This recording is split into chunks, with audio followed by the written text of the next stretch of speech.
ఇక్కడ విచ్చేసిన మీడియా మిత్రులందరికీ పేరు పేరున హృదయపూర్వక నమస్కారాలు తెలియజేస్తూ, ముందుగా జాతీయ రైతు దినోత్సవం సందర్భంగా భారత చైతన్య యోజన పార్టీ తరపున రైతులందరికీ శుభాకాంక్షలు తెలియజేస్తూ, ఇప్పుడున్న దోపిడీ వ్యవస్థ నుండి విముక్తి కలిగి రాబోయే రోజుల్లో రైతులకు వ్యవసాయ రంగానికి మంచి రోజులు రావాలని మనస్ఫూర్తిగా భగవంతుని కోరుకుంటూ, ఈరోజు పత్రికా సమావేశం ఏర్పాటు చేయడానికి ముఖ్య కారణము రాష్ట్రంలో మహిళలపైన చిన్నపిల్లలపైన జరుగుతున్న దాడుల గురించి, అరాచకాల గురించి, లా అండ్ ఆర్డర్ సమస్యకు సంబంధించి మాట్లాడడానికి ఈ పత్రికా సమావేశం ఏర్పాటు చేయడం జరిగింది. గతంలో వైఎస్ జగన్మోహన్ రెడ్డి గారి ప్రభుత్వంలో జరిగిన అనేక అంశాల్లో, ముఖ్యంగా జగన్మోహన్ రెడ్డి గారు ప్రభుత్వాన్ని ప్రజలు ఇంటికి పంపించడానికి కారణమైన ప్రధాన అంశాల్లో మహిళలపైన జరిగిన దాడులు కావచ్చు, లా అండ్ ఆర్డర్ ప్రాబ్లం కావచ్చు, ఇవి కూడా ప్రధానమైనవి. మేము అధికారం లేకొస్తే law and order problem control చేస్తాము, మహిళలకు రక్షణ కల్పిస్తామని చెప్పి ప్రగల్భాలు పలికిన చంద్రబాబు నాయుడు గారు తీరా అధికారం లేకొచ్చిన తర్వాత సుమారు గత 20 నెలల నుండి తీసుకుంటే ఈ రాష్ట్రంలో ప్రతిరోజు ఏదో ఒక రకంగా మహిళలపైన, చిన్నపిల్లలపైన దాడులు జరుగుతున్నాయి, అరాచకాలు జరుగుతున్నాయి, అత్యాచారాలు జరుగుతున్నాయి. అయినప్పటికీ కూడా చంద్రబాబు నాయుడు గారి ప్రభుత్వము మహిళల యొక్క సంరక్షణ విషయంలో కావచ్చు, సేఫ్టీకి సంబంధించిన తీసుకోవాల్సిన జాగ్రత్త విషయంలో ఇప్పటి వరకు ప్రభుత్వం తీసుకున్న చర్యలు శూన్యమని చెప్పాలి. ఈరోజు నేను ఒక చిన్న విషయాన్ని ప్రస్తావించాలనుకుంటున్నాను. మామూలుగా అయితే దీని గురించి నేను మాట్లాడకూడదు అనుకున్నప్పటికీ కూడా రాష్ట్రంలో పరిస్థితులు ఎలా ఉన్నాయో, శాంతి భద్రతలు ఎలా ఉన్నాయో, పోలీస్ వ్యవస్థని ఏ విధంగా దుర్వినియోగం చేస్తోందో ప్రభుత్వము ఈ రాష్ట్రానికి, రాష్ట్ర ప్రజలకు తెలియాల్సిన అవసరం ఉంది. కాబట్టి నేను ఈ విషయాన్ని ప్రస్తావిస్తున్నాను. 2 రోజుల క్రితము నేను ఒక ప్రైవేట్ ఫంక్షన్కి వెళ్తే నాతో పాటు మా అమ్మాయి వాళ్ళ క్లాస్మేట్స్ కూడా ఆ కార్యక్రమానికే హాజరయ్యి సాయంత్రము తిరుగు ప్రయాణంలో ఉంటే మా అమ్మాయితో పాటు కొంతమంది ఆడబిడ్డలు వస్తున్న కారును ఒక ఆకతాయి అటకాయించి సుమారు 10 కిలోమీటర్లు వెంబడించి మరి పుంగనూరు దరిదాపులకు వచ్చిన తర్వాత ఓవర్టేక్ చేసి ముందుకొచ్చి కారు నాపి మా డ్రైవరు, ఆ కారు డ్రైవ్ చేస్తున్న డ్రైవర్ ఎవరైతే ఉన్నారో ఆ అబ్బాయి అయ్యప్ప స్వామి మాలలో ఉంటే కూడా దుర్భాషలాడుతూ ఆడపిల్లల్ని బెదిరించే ప్రయత్నం జరిగింది.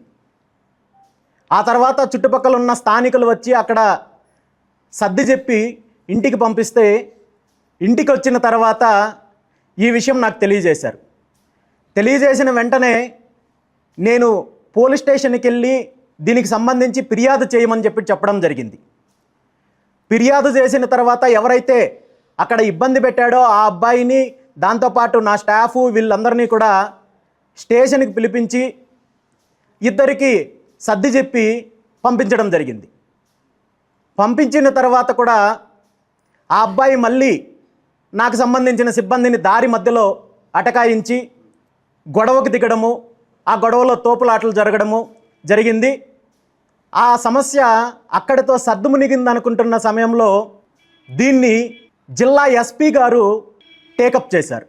మామూలుగా అయితే ఇది రోడ్డు మీద జరిగిన గొడవ, ఒక చిన్న ట్రాఫిక్ కానిస్టేబుల్ డీల్ చేయగలిగే సమస్యని ఏకంగా చిత్తూరు జిల్లా ఎస్పీ గారు దీన్ని టేకప్ చేసి స్థానిక పోలీస్ అధికారులకు వెంటనే నా స్టాఫు, డ్రైవరు ఎవరైతే ఉన్నారో వీళ్ళందరినీ కూడా అదుపులోకి తీసుకోవాలి, వీళ్ళ మీద చర్యలు తీసుకోవాలని చెప్పి ఆదేశాలు ఇవ్వడం జరిగింది.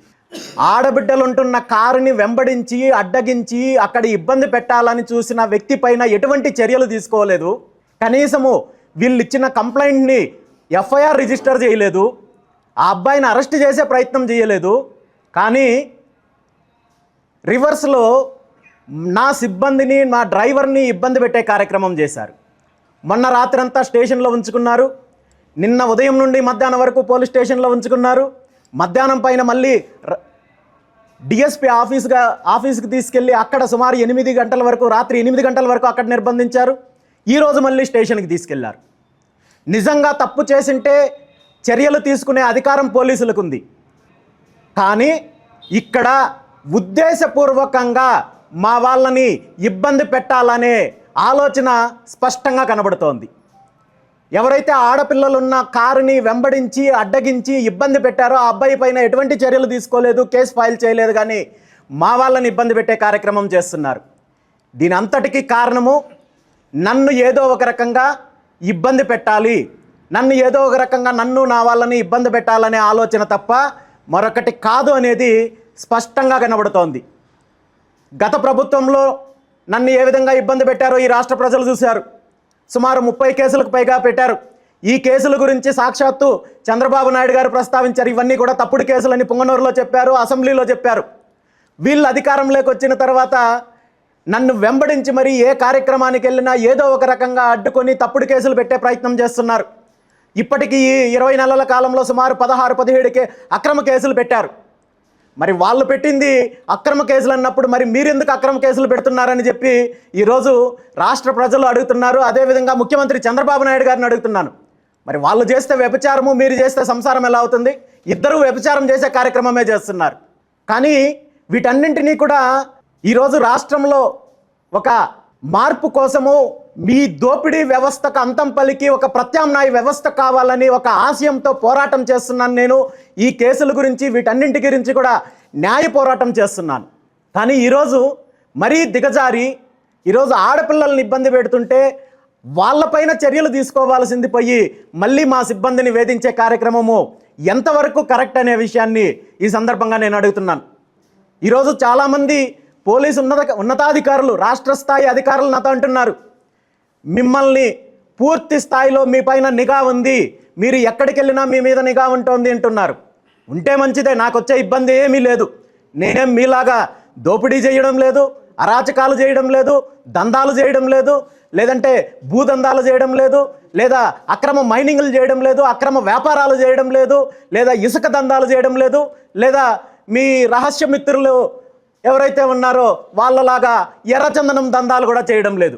నా మీద నిఘా పెట్టుకుంటే పర్లేదు, నాకు వచ్చే ఇబ్బంది లేదు. కానీ మరీ మీరు దిగజారి ఆడపిల్లల్ని వేధించే కార్యక్రమము, కుటుంబ సభ్యులను వేధించే కార్యక్రమం చేస్తే మాత్రము పరిస్థితులు తీవ్రంగా ఉంటాయని చెప్పి ఈ సందర్భంగా హెచ్చరిస్తున్నాను. ఎందుకంటే నా మీద మీరు ఎఫ్ఐఆర్ మాత్రమే పెట్టగలరు. నేను ఫైల్స్ ఓపెన్ చేశానంటే మీ చరిత్ర అంతా బయటకు తీసుకురాగలను. దాంత దూరం తీసుకురావద్దనే విషయాన్ని ఈ సందర్భంగా నేను కోరుకుంటున్నాను ప్రభుత్వంలో ఉన్న పెద్దలను. దీని అంతటికీ కారణము పోలీస్ అధికారుల యొక్క ఇంటెన్షనో లేదంటే వీళ్ళ యొక్క చిత్తూరు జిల్లా ఎస్పీ గారు ఎజెండా ఉంది అని అయితే నేను అనుకోవడం లేదు. దీనికి సంబంధించి పూర్తిగా ప్రభుత్వంలో ఒక రాజ్యాంగేతర శక్తిగా ఉన్న నారా లోకేష్ యొక్క ఆదేశానుసారమే ఈరోజు రాష్ట్రంలో పోలీస్ వ్యవస్థ పనిచేస్తోంది అనేది స్పష్టంగా తెలియజేస్తున్నాను. ఎందుకంటే పేరుకి ఈరోజు హోంమంత్రిత్వ శాఖ ఒక మహిళ, దళిత మహిళ అనితా గారి చేతిలో ఉన్నప్పటికీ కూడా ఆన్ రికార్డ్స్ హోంశాఖ మంత్రి అనితా గారు అయినప్పటికీ కూడా ఆ విషయము పేపర్లో రావడానికో లేదంటే ప్రజలు చెప్పుకోవడానికో లేదంటే హోంశాఖలో ఉన్న కింద స్థాయి సిబ్బందికి ఆ విధంగా అనిపిస్తుందేమో, కానీ జిల్లా స్థాయి అధికారులకు, రీజనల్ స్థాయి అధికారులకు, రాష్ట్ర స్థాయి అధికారులకు అందరికీ తెలుసు ఈ రాష్ట్రంలో హోంశాఖని అనధికారికంగా నిర్వహిస్తున్నది ముఖ్యమంత్రి గారి పుత్రరత్నం నారా లోకేష్ అనే విషయం. ఈరోజు రాష్ట్రంలో అనేక రకాలుగా మహిళలపైన దాడులు జరుగుతున్నాయి. ఈరోజు లా అండ్ ఆర్డర్ ప్రాబ్లం ఉంటుంది. పోలీసు వ్యవస్థను సక్రమంగా పనిచేసుకోనివ్వకుండా ఈరోజు ప్రతిరోజు జిల్లా స్థాయి అధికారులకు నారా లోకేష్ ఆఫీస్ నుండి నోట్ ఫైల్ పంపించే కార్యక్రమము, అదేవిధంగా జిల్లా స్థాయి అధికారులకు నేరుగా నారా లోకేష్ ఆఫీస్ నుండి ఇన్స్ట్రక్షన్స్ వచ్చే కార్యక్రమం జరుగుతోందంటే ఈ హక్కు మీకు ఎవరిచ్చారని చెప్పి అడుగుతున్నాను. రాజ్యాంగేతర శక్తి అని ఎందుకంటున్నానంటే నారా లోకేష్ గారు రాజ్యాంగం ప్రకారం విద్యాశాఖ మంత్రిగా ప్రమాణ స్వీకారం చేశారు. హోంశాఖ మంత్రిత్వానికి కానీ హోంశాఖకు కానీ ఎటువంటి సంబంధం లేదు. అతను ముఖ్యమంత్రి కొడుకైనంత మాత్రాన ఇదేమి రాజరిక వ్యవస్థ కాదు, ఇది ప్రజాస్వామ్య వ్యవస్థ. ప్రజాస్వామ్య వ్యవస్థలో ఎవరి బాధ్యతలు, ఎవరి ఉద్యోగాలు, ఎవరి విధులు వాళ్ళు నిర్వహించాలి తప్ప మీరు ముఖ్యమంత్రి కొడుకైనంత మాత్రాన ప్రతి శాఖలో నేను వేలు పెడతాను, హోంశాఖ నా కంట్రోల్లో ఉంటుంది, రెవెన్యూ శాఖ నా కంట్రోల్లో ఉంటుంది, లేదంటే పారిశ్రామిక శాఖ నా కంట్రోల్లో ఉంటుంది, అన్ని విధాలుగా నేను ఏదో యువరాజు అనే రకంగా మీరు ఆలోచన చేస్తే మాత్రము పరిస్థితులు తీవ్రంగా ఉంటాయని చెప్పి ఈ సందర్భంగా తెలియజేస్తున్నాను. ఎందుకంటే ఈరోజు రాష్ట్రంలో ఉన్న పోలీస్ అధికారులందరూ చెప్తున్నారు ఏ విధంగా నారా లోకేష్ పోలీస్ వ్యవస్థను నిర్వీర్యం చేస్తున్నారో, తన అవసరాల కోసం ఏ విధంగా ఇబ్బంది పెడుతున్నారో. ఈరోజు రాష్ట్రంలో తీసుకుంటే గతంలో జరిగిన నేరాలు ఏవైతే ఉన్నాయో, గతంలో జరిగిన మహిళలపైన జరిగిన దాడులు కావచ్చు, చిన్నపిల్లల పైన జరిగిన దాడులు కావచ్చు, మిస్సింగ్ల కేసులు కావచ్చు, సుమారు 3 రెట్లు పెరిగాయి అనేది ఈరోజు ప్రభుత్వ అధికారిక లెక్కలు చెప్తున్నాయి. ఈ 20 నెలల కాలంలో మీరు అధికారంలోకి వచ్చిన తర్వాత సుమారు 2892 అట్రాసిటీ కేసులు, అంటే మహిళలపైన జరిగిన దాడులు కావచ్చు, అత్యాచారాలు కావచ్చు, కేసులు రిజిస్టర్ అయితే దాని మీద కనీసం 15% కూడా ఇప్పటి వరకు చర్యలు తీసుకోలేని పరిస్థితుల్లో పోలీస్ వ్యవస్థ ఉంది. అదేవిధంగా గత 6 సంవత్సరాల్లో 62,125 మిస్సింగ్ కేసులు రిజిస్టర్ అయితే దానికి సుమారు 5 రెట్లు ఎక్కువ ఈ 20 నెలల కాలంలో రిజిస్టర్ అయ్యాయి. మరి మీరు ఇదే అంశాన్ని ప్రస్తావించి అధికారంలో లేనప్పుడు అధికారంలోకి వచ్చిన తర్వాత ఈ నివారణ కోసము ఈ మిస్సింగ్ కేసులు కావచ్చు, మహిళలపైన చిన్నపిల్లలపైన జరుగుతున్న దాడులకు సంబంధించి నివారణ కోసం మీరు తీసుకున్న చర్యలు ఏంటి అని చెప్పి ఈ సందర్భంగా ముఖ్యమంత్రి చంద్రబాబు నాయుడు గారిని ప్రశ్నిస్తున్నాను. పూర్తిగా దీనికి బాధ్యత వహించాల్సింది నారా లోకేష్ గారు అనే విషయాన్ని ఈ సందర్భంగా తెలియజేస్తున్నాను. దీంతో పాటు ప్రధాన సమస్య ఈరోజు రాష్ట్రంలో లా అండ్ ఆర్డర్ ప్రాబ్లం కావచ్చు, అదేవిధంగా మహిళలు చిన్నపిల్లల పైన జరుగుతున్న దాడులు, అత్యాచారాలు, వీటన్నింటికి ప్రధాన కారణం ఆంధ్రప్రదేశ్ రాష్ట్రంలో ఎప్పుడూ లేని విధంగా విచ్చలవిడిగా డ్రగ్స్ దందా నడవడమే దీనికి ప్రధాన కారణమని ఈ సందర్భంగా తెలియజేస్తున్నాను. ఈరోజు మార్కెట్లో చాక్లెట్లు, బిస్కెట్లు అమ్ముతున్నట్టుగా ఎక్కడ పడితే అక్కడ డ్రగ్స్ విచ్చలవిడిగా అమ్ముతూ యువతను, వారి జీవితాన్ని, భవిష్యత్తుని సర్వనాశనం చేస్తూ చిన్న చిన్న పిల్లలకు కూడా చాక్లెట్ల రూపంలోనో మరో రూపంలోనో డ్రగ్స్ అందించే కార్యక్రమం జరుగుతోందంటే దానికి 100% ప్రభుత్వంలో ఉన్న పెద్దల సహకారం ఉంది. పోలీస్ వ్యవస్థ ఉదాసీనంగా వ్యవహరించడం వల్లే ఈరోజు కాలేజీల్లో కావచ్చు, యువతకు కావచ్చు, పూర్తిగా డ్రగ్స్ అక్రమంగా సరఫరా అయ్యే కార్యక్రమం నడుస్తోంది. మరి పోలీసులకు పూర్తి స్థాయి స్వేచ్ఛ ఇచ్చినట్టయితే ఈ డ్రగ్స్ను అరికట్టే పరిస్థితి ఉన్నప్పటికీ కూడా ఆ దిశగా అడుగులు ముందుకు వేయలేని పరిస్థితి ఈరోజు హోంశాఖకు ఉంది. హోంశాఖను అనధికారికంగా నిర్వహిస్తున్న నారా లోకేష్ ఖచ్చితంగా దీనికి బాధ్యత తీసుకోవాలని చెప్పి ఈ సందర్భంగా తెలియజేస్తున్నాను. ఎందుకంటే ఈరోజు రాష్ట్రంలో, దేశంలో ఎక్కడా లేని విధంగా డ్రగ్స్ కేసు నమోదవుతున్నాయి. దీని మీద ప్రభుత్వము తీసుకుంటున్న చర్యలు కేవలము పేపర్ స్టేట్మెంట్లకి, నామమాత్రపు స్టేట్మెంట్లకి తప్ప దీనికి డ్రగ్స్ నివారణకు పూర్తి స్థాయిలో శాశ్వత పరిష్కారం దిశగా ఎటువంటి చర్యలు తీసుకోవడం లేదనేది అనేక సంఘటనలు తెలియజేస్తున్నాయి. వీటన్నింటికీ పరిష్కారం కావాలంటే ఖచ్చితంగా ఆంధ్రప్రదేశ్ రాష్ట్రంలో జరుగుతున్న డ్రగ్స్ వ్యాపారానికి సంబంధించి కేంద్ర సంస్థ చేత, సిబిఐ చేత విచారణ జరిగించినట్టయితే రాష్ట్రానికి డ్రగ్స్ ఏ విధంగా వస్తున్నాయి, ఎవరి ద్వారా వస్తున్నాయి, దానికి ప్రభుత్వంలో ఉన్న వాళ్ళు ఎవరు సహకరిస్తున్నారు, ఏ విధంగా దీన్ని ప్రజల్లోకి తీసుకెళ్లి యువత జీవితాలను నాశనం చేస్తున్నారనే విషయాలు పూర్తిగా బయటొచ్చే అవకాశం ఉంది. కాబట్టి ఈ సందర్భంగా ముఖ్యమంత్రి చంద్రబాబు నాయుడు గారిని ఒకటే డిమాండ్ చేస్తున్నాను. ఈ రాష్ట్రంలో జరుగుతున్న డ్రగ్స్ అక్రమ రవాణాకు సంబంధించి, డ్రగ్స్ వినియోగం గురించి వెంటనే మీరు సిబిఐ ఎంక్వైరీకి ఆదేశించండి. మీ తప్పు లేనట్టయితే, మీ ప్రభుత్వంలో ఉన్న పెద్దలు పాత్ర లేనట్లయితే ఖచ్చితంగా మీరు ఈ నిర్ణయం తీసుకోవాలని చెప్పి ఈ సందర్భంగా తెలియజేస్తూ, భారత చైతన్య యువజన పార్టీ తరఫున కూడా కేంద్ర ప్రభుత్వానికి ఈ అంశం పైన లేఖ రాసే కార్యక్రమం కూడా చేస్తానని చెప్పి తెలియజేస్తూ, మరొక్కసారి ముఖ్యమంత్రి చంద్రబాబు నాయుడు గారికి ఒక్కటే తెలియజేస్తున్నాను. ఇది మీ సొంత వ్యవహారమో, లేదా మీ సొంత కంపెనీనో, లేదంటే సిబిఎన్ అండ్ సన్ అనే కంపెనీనో, లేదంటే హెరిటేజ్ కంపెనీనో కాదు. ప్రభుత్వం అన్నప్పుడు ప్రజాస్వామ్యయుతంగా నడిపించగలిగినప్పుడే మీరు ప్రభుత్వాన్ని నడిపించండి. మీ కుమారుడైనంత మాత్రాన ప్రతి శాఖలో వేలు పెట్టచ్చు, ప్రతి అంశంలోనూ వేలు పెట్టచ్చు అని అనుకుంటే మాత్రము రాబోయే రోజుల్లో పరిస్థితులు తీవ్రంగా ఉంటాయి. నారా లోకేష్ గారికి మరొక విషయం తెలియజేస్తున్నాను.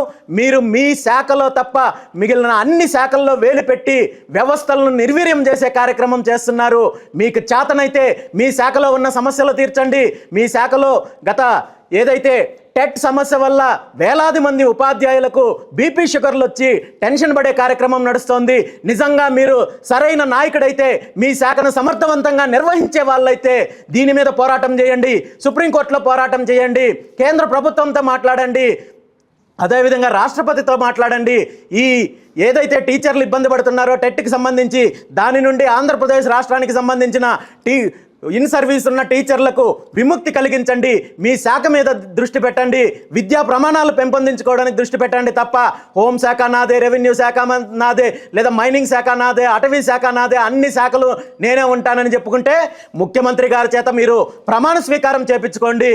దీన్ని అఫీషియల్గా జీవో రిలీజ్ చేయించుకోండి. గవర్నర్ గారి దగ్గరికి తీసుకెళ్ళి నా పుత్రరత్నం అన్ని శాఖలకి మంత్రి ఇతనే అని చెప్పి ప్రమాణ స్వీకారం చేయించుకోండి తప్ప రాజ్యాంగానికి విరుద్ధంగా, ప్రజాస్వామ్యానికి విరుద్ధంగా ఈరోజు పరిపాలన కొనసాగిస్తే మాత్రం రాబోయే రోజుల్లో పరిస్థితులు తీవ్రంగా ఉంటాయని చెప్పి ఈ సందర్భంగా తెలియజేస్తూ సెలవు తీసుకుంటున్నాను. Thank you very much. Local to global news at your fingertips. మీ చేతిలో ఒక ఆయుధం. డౌన్లోడ్ రా TV app. Media legend Ravi Prakash is back.